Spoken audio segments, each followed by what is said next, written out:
guys, welcome back to the channel. My name is Marisa and back in the Car Chronicles today. So I just wanted to come on here for a minute because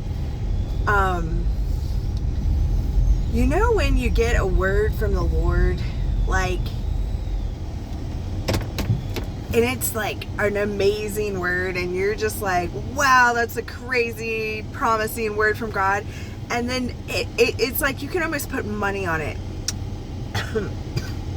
Within days of receiving this word, it's like all heck will break loose in your life. And like everything that the devil can touch, he's gonna touch. And I'm telling you what, right now, this is like, it never fails. It never fails that when God speaks something really good to you, Satan just comes in like a flood, touching every area of your life. Your friendships, your financials, your just peace of mind. Everything is just like, he's just poking whatever he can poke, right? So your job situation, your just whatever you have going on, he's gonna touch it.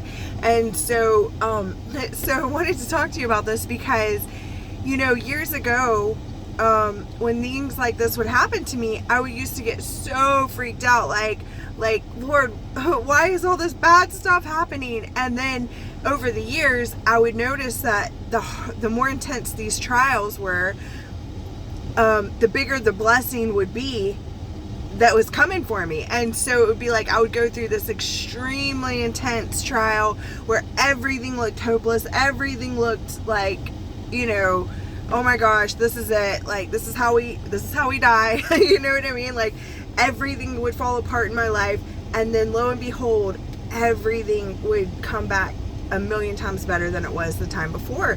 And so now when these things happen in my life, I look at them and I get really excited. I'm like, oh, that means God's up to something really good, you know? So I don't look at things the same way anymore. But, you know, it's all about our perspective. And after you've gone through trials and many trials with the Lord, each time your faith grows because you know what he did last time. So you have that experience. And so our faith is growing. And without faith, it is impossible to believe him, for you must believe that he is a rewarder of those who diligently seek him. You know, so the only thing the devil can do is is give you the illusion that God's not with you. He can't really like, he can affect your belief if you let him. But if you don't let him and you stay strong in your belief, God always comes through. It might look completely opposite for a minute. The struggle might be real. The trial that you might be going through may be very real. The loss of job might be real. But what you don't know is that on the other side of that job is the biggest, most perfect career for you that you've been waiting on and praying for years. You know, so a lot of times what looks like a dead-end friendship is actually God closing one door to make room for a better friend, a better you know, companion in your life. You know, sometimes doors have to be shut with people so that God can bring the new people in, you know. And then, you know, Satan loves to touch our finances and freak us out about money, but you know, God is a faithful provider, and even if things get cut back for a minute, that doesn't mean it's over. Like, it just might mean a hard test, but stay faithful with your tithing and stay faithful with your giving and watch God come through, you know. I just can't tell you how many times that's been true in my own life, like where, you know, I'll get down to like nothing and the Lord will be like, go give your money to that homeless person. And I'm like, that's all the money I have. And then instantly I get 10 times the amount in my bank account. So, you know, but where Satan is wanting us to fear our acts of faith in God, like move God's heart to move for us. You know, faith without works is dead. So a lot of times, you know, like when things look completely like you're backed into a corner, you know, and you have nowhere to go, it's just like, and the devil's wanting you to give up, you know, that's the time that your faith should be the most increased. That's the time that you should believe the absolute most, because that's the time that the parting of the Red Sea happens, you know? So believe me when I say the warfare is real, the struggle is real, but God is so much more real. You know, I used to get so, people always tell me, like, you're so fearless and you have so much faith, but my faith didn't start off like that. My faith started very weak, very afraid, very, like, you know, unsure, very traumatized. It was traumatizing to build my faith in a lot of ways, you know, but after time and time again, now when my whole world gets thrown upside down, I get really excited and I'm like, yes, God's about to do something, you know.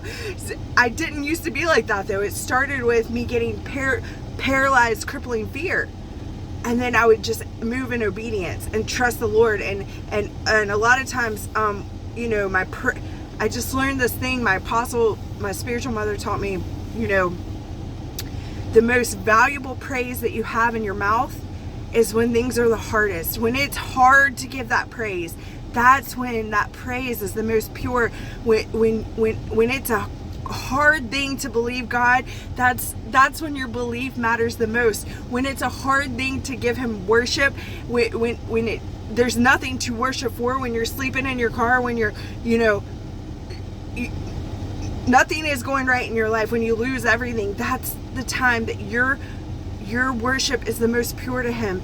It's like the woman with the alabaster box of costly oil. You know, she went and she broke it and she poured it on Jesus's feet. That jar of oil cost her something. And, you know, the life that she lived, who knows what it cost her. The things she had to do to get that oil, so she could afford that expensive oil. You know, that thing cost her a lot, you know, but she wanted to pour it on Jesus. You know, it's when it's cost us something, when it's painful, when it's broken, when we're in our broken state, when we still can pour our oil out on Him, that's when He gets the most glory. And that's like when He knows that you're worshiping Him for Him and His presence and His heart, and not just what He can do for you. You know, a lot of times we want to treat the Lord like He's a genie in a bottle, like He's just like, you just make, every time you need something, like He's the ATM and you just go to Him and say, Lord, I need this, I need this, I need this, I need this. But when it's hard, you give up, you walk away, you get mad at Him, whatever it is, you get bitter in your heart towards Him, you don't praise, you don't stay committed to your tithing, you don't, still remain a cheerful giver, you get stingy with your money, like things like that. So that's when, but those are opportunities for you to show Him in those crucial moments that's when you love Him the most. That's when you pour out your most expensive oil to Him, and that's what brings the end to the trial. That's when He's like most eager to move for you. That's when He's most eager to give you that blessing. I remember a few years ago, I was writing a book, and during the process of writing the book, I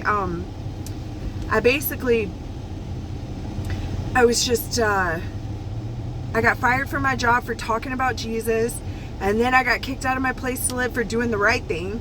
I won't go into that story, but I did the right thing and still got kicked out, and I had nowhere to live, so I lived in my car. And the Lord told me, don't tell anyone you're living in your car. And I knew He said, finish writing this book. And it was like, as I'm writing this book, my life just keeps getting more trial, and harder, to where I'm living in my car, and then my car breaks down. And so I was just like, I have to finish writing this book. And it was forming all this pressure on me.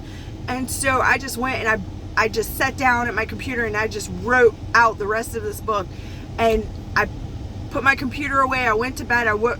The next morning, I woke up to a phone call from a stranger of this lady who needed my help. And I was like, look, lady, I would love to help you, but my life is in shambles right now. I can't help you. Like, my car's broke down. I there's just too many things going on.